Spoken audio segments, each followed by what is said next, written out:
Hello friends, இன்றைக்கி வந்து இது வந்து ஆட்டோவோட பேட்ரி. இந்த மாதிரி பெரிய பேட்ரி ஆட்டோ, கார், எந்த மாதிரி பெரிய வெஹிக்கிள்ஸ் இருக்க பேட்ரி வந்து எப்படி கழட்டுறது, எப்படி மாட்டுறதுன்னு சொல்ல போகிறேன் இந்த வீடியோவில். என்னடா ஒரு பேட்ரி கலர்லாம் விஷயமா 2 போல்டு நடத்துனா அது யாருக்கு தான் கழட்ட தெரியாது அப்படின்னு நினைக்காதீங்க. அது சின்ன ஒரு விஷயம் இருக்குது, அதை மட்டும் தெளிவாக சொல்லிடுறேன். இப்போ வந்து இந்த வண்டியில் வந்து இது வந்து நெகட்டிவ் டெர்மினல், மைனஸு, பாடி எர்த் ஆகிருக்கும், சேஸில் வந்து கிரவுண்ட் பண்ணியிருப்பாங்க. இது வந்து பாசிட்டிவ் டெர்மினல், இது வந்து செல்ஃப் ரிலேக்கு போகும். இதுதான் பாசிட்டிவ். ரெட் கலரில் இருக்குது பார்த்தீங்களா, இந்த ஒயரும் ரெட் கலரில் தான் இருக்கும். இதுதான் பாசிட்டிவ் டெர்மினல். இதுக்கு தான் ஃபியூஸ் கொடுத்துருப்பாங்க.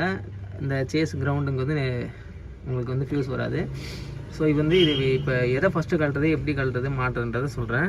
ஸோ வந்து ஒரு பேட்டரி வந்து வண்டியிலேருந்து கழட்ட போகிறீங்க, அதாவது சப்போஸ் வந்து வேறு வண்டியில் போட்டு செக் பண்ணுறது, கோயிலில் லைட்டாக சார்ஜ் கம்மியாகிடுச்சு, அப்படி ஏதாவது பண்ண போகிறீங்கன்னா நீங்கள் எப்படி கழட்டணும் அப்படின்னா, ஃபஸ்ட்டு எப்பயுமே நெகட்டிவ் டெர்மினல் தான் கழட்டணும். இந்த கருப்பு கலரில் ஒயர் போகுது பார்த்தீங்களா, இது வந்து பேட்டரியிலே வந்து மென்ஷன் பண்ணியிருப்பாங்க, மைனஸ் எது ப்ளஸ் எதுன்னு சொல்லிட்டு.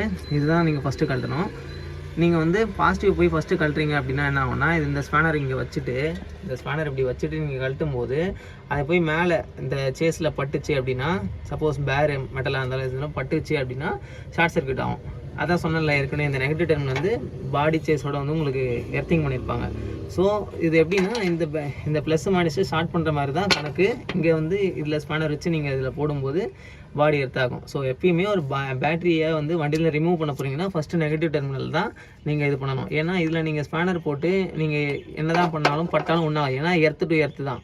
ஸோ உங்களுக்கு ஷார்ட் சர்க்யூட் ஆகாது. அப்போ என்ன பண்ணால் ஃபஸ்ட்டு வந்து நீங்கள் வந்து நெகட்டிவ் டெர்மினலில் கழட்டிட்டு இந்த ஒயரை தூக்கி ஓரம் வச்சிடணும். ஒயர் தூக்கி ஓரம் வச்சுட்டு அதுக்கப்புறமா இந்த பாசிட்டிவ் கழட்டினீங்கன்னா அப்போ வந்து என்ன ஆகும்னா, பாடியில் பார்த்தாலும் உங்களுக்கு வந்து ஷார்ட் சர்க்யூட் ஆகாது. ஏன்னா எர்த்து டெர்மினல் வந்து வண்டியிலேருந்து நம்ம கழட்டியாச்சு. இப்படி கழட்டிட்டு திரும்ப பேட்டரி மாட்டும் போது என்ன பண்ணணும்னா, எதை ஃபஸ்ட்டு போடணும் அப்படின்னா, பாசிட்டிவ் தான் ஃபஸ்ட்டு போடணும். கழட்டும் போது நெகட்டிவ் டெர்மினலை ஃபஸ்ட்டு கழட்டிடணும், பிளாக்கை. மாட்டும் போது பாசிட்டிவ் தான் ஃபஸ்ட்டு போடணும்.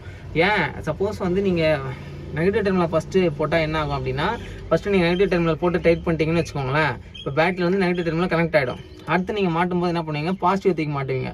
மாட்டும்போது ஆல்ரெடி நெகட்டிவ் வந்து சேஸஸில் கிரவுண்ட் ஆகிருக்கு. அப்போ வந்து நீங்கள் இதில் ஸ்பேனர் வச்சு இப்படி திருப்பினீங்கன்னா அந்த ஃபஸ்ட்டு சொன்ன மாதிரியே தான் என்ன ஆகும்னா, இந்த ஸ்பேனர் பட்டு பாடியில் ஷார்ட் சர்க்யூட் ஆகும். ஸோ கழட்டும் போது எப்பயுமே வந்து நெகட்டிவ் டெர்மினலில் ஃபஸ்ட்டு கழட்டிடணும்.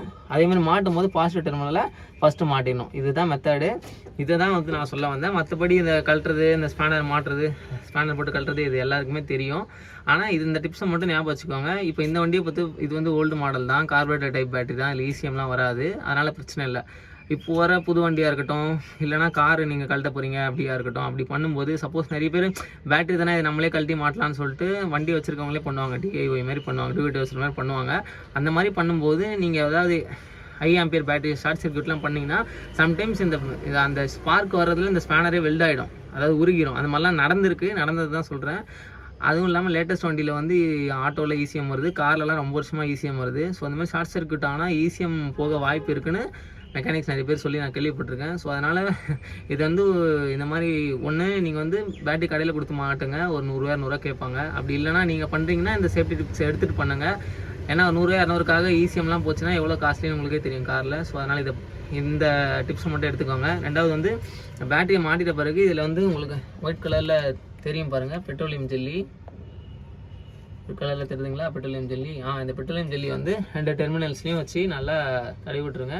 இதை எதுக்காக சொல்கிறேன் அப்படின்னா, இது வந்து இந்த போல்டு எல்லாம் வந்து பிராஸ்லேயும் இரும்புலையும் வரும். இது வந்து அட்மாஸ்பியரிக் காற்றுல அப்படியே பேர் மெட்டலாக இருந்துச்சுன்னா அதோட ரியாக்ட் ஆகி ஆக்சிடேஷன் ஆகும், கொரோஷன் ஆகும். So sometimes over the time வந்து நீங்கள் கவனிக்காமலே விட்டிங்கன்னா அந்த போல்டு நட்டெல்லாம் கழட்ட முடியாத மாதிரி ஒரு மாதிரி கொரோடு ஆகிடும். ஸோ இந்த பெட்ரோலியம் ஜெல்லியை நீங்கள் வச்சுட்டிங்கன்னா அந்த மாதிரி கொரோடும் ஆகாது. நிறைய பேர் வந்து க்ரீஸ்லாம் வைப்பாங்க, க்ரீஸ்லாம் வைக்காதீங்க. க்ரீஸ் வந்து ஒரு இன்சுலேட்டர் மாதிரி கிடையாது, அது வந்து சார்ஜஸ், பேட்டரியில் இருக்க சார்ஜஸ் வந்து அட்மாஸ்பியரிக் ஏருக்கு கடத்தும். ஸோ வந்து இந்த பெட்ரோலியம் ஜெல்லி வச்சிங்கன்னா அந்த மாதிரி கடத்தாது, உங்களுக்கு கொரோடும் ஆகாமல் இருக்கும். இந்த பெட்ரோலியம் ஜெல்லிக்கு நீங்கள் ஒன்றுமே பண்ண தேவையில்ல.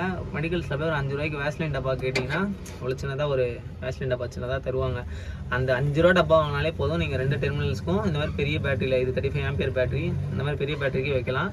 ஸோ இது மாதிரி தான் இந்த சின்ன டிப்ஸ் வந்து உங்களுக்கு கண்டிப்பாக யூஸ் ஆகிருக்குன்னு நினைக்கிறேன். ஸோ இது மாதிரி ஏதாவது சின்ன டிப்ஸு உங்களுக்கு வேணும்னாலும் சொல்லுங்கள், எனக்கு தெரிஞ்சதை கண்டிப்பாக போடுறேன். அதுமாதிரி நான் சொன்ன கண்டென்ட்டில் ஏதாவது தப்பு இருந்தாலும் நீங்கள் எனக்கு கமெண்ட் பாக்ஸில் சொல்லுங்கள். கண்டிப்பாக அதை நான் வந்து அடுத்த வர வீடியோஸில் வந்து கரெக்ட் பண்ணிக்கிறேன்.